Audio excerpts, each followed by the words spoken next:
My job is to observe and wait and listen. The idea is not be too nagging. Teachers are way more directives with the kids on the spectrum who don't talk yet. Don't give up the first time your child just walked away. It's expected.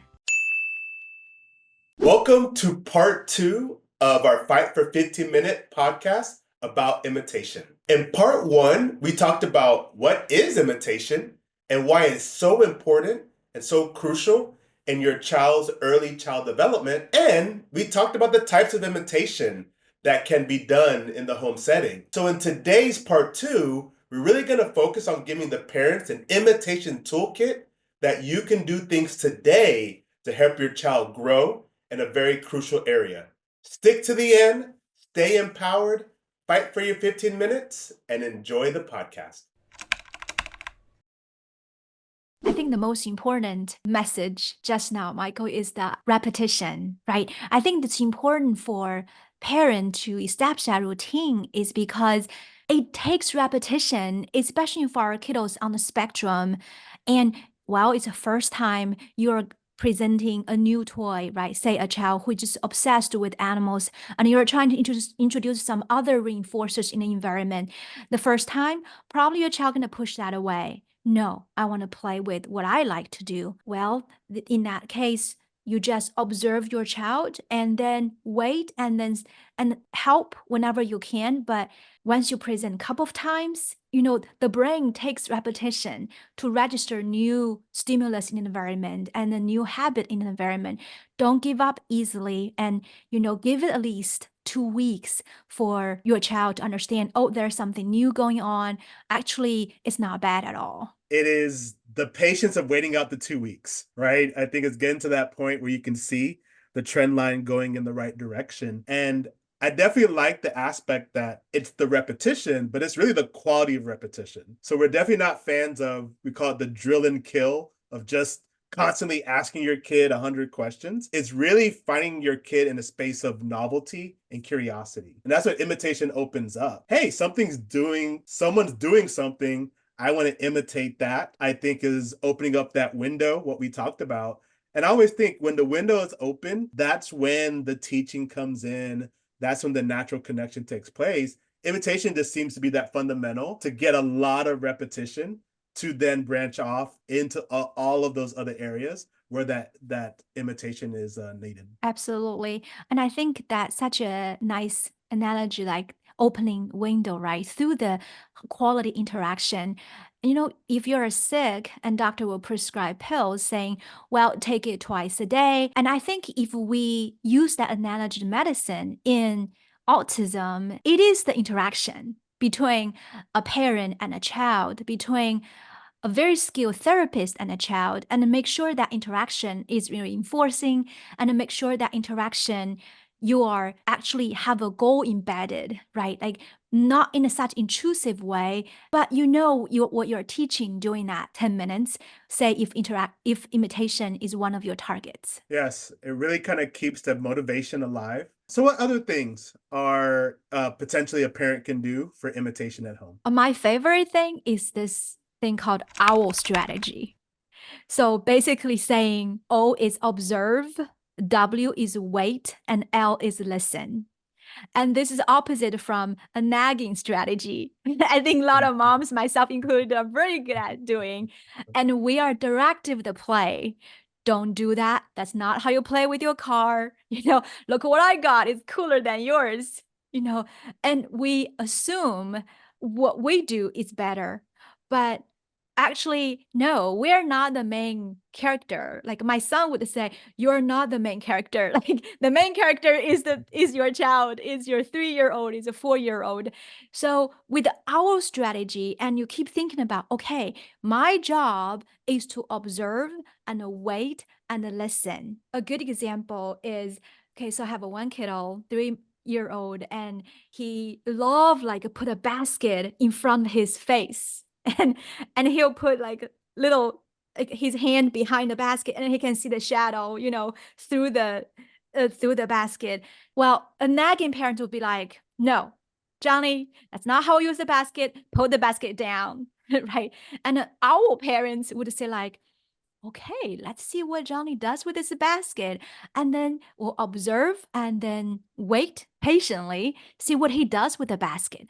Put on top of his head, and then listen is saying, okay, what's the vocalization he's using?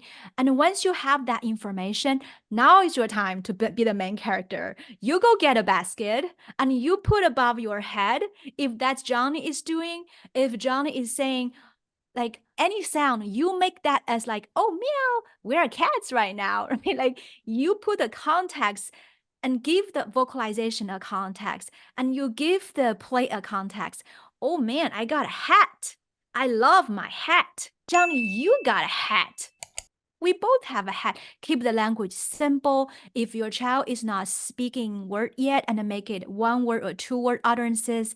And if your child is speaking 3 words, make it 4 words when you model the play. The idea is not be too nagging, not be directive, and always give directions and just observe and wait and listen and then act and help out with that imitation, help out with that play. What you've created is a two-way door that imitation provides. So on one hand, you could do the imitation and hopefully the kid is watching you. But I think the simplest thing is the owl method of you observing your kid and then finding a way to imitate in order to connect. And so I think that's a beautiful way of kind of reverse engineering. And that's really when you hear the phrase follow a child's lead. I think that's the definition of following the child's lead is set up, is that I have an opportunity to imitate this or comment on this or engage with this. And now we've opened up the floor of connection. So I really love that as really a first way to, if you're not sure what to do, start there. And then your curiosity starts to kick up on what you're able to do. Yeah. One of the very interesting finding, actually, I did this for my dissertation. I coded over 100 videos of teacher and preschoolers interaction. And when I coded the video, I was trying to, see whether teachers, preschool teachers interact differently with children with autism who have a very different severity. The term, Michael, you used, follow the lead, is one of the things I was trying to figure out and was coding during my dissertation.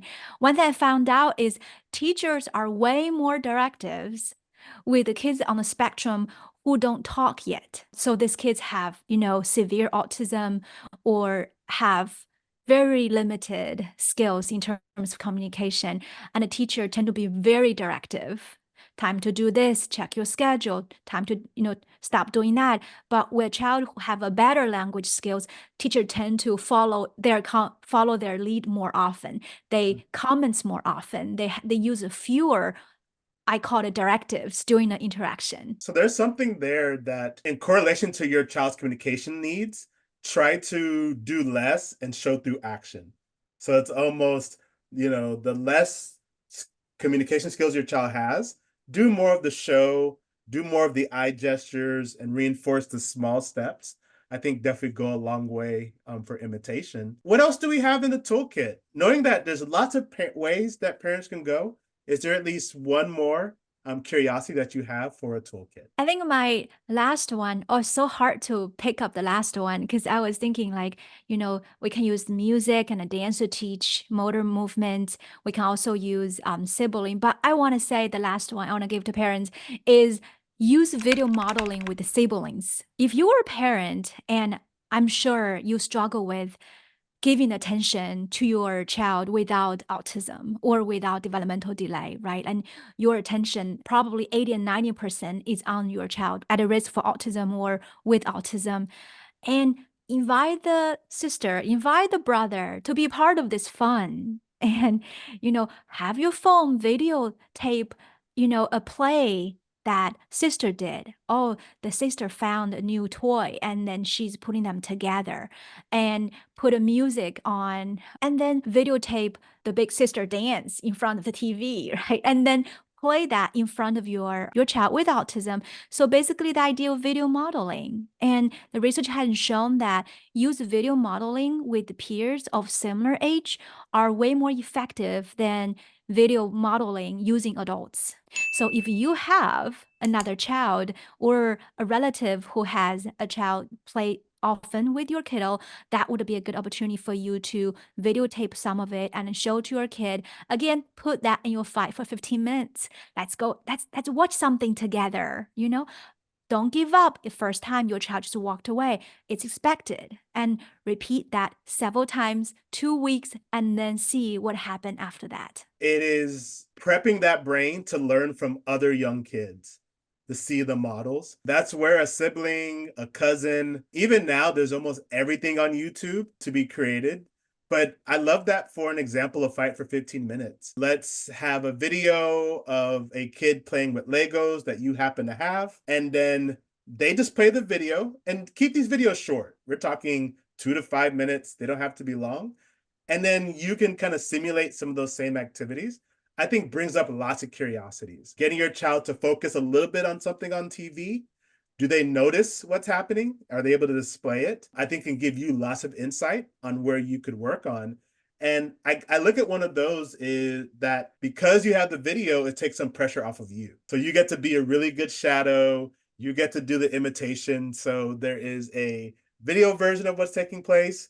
You can have your Legos in front of you as a live version, and you're giving your child, or as a provider, your kiddos brain lots of opportunities to learn, lots of different paths.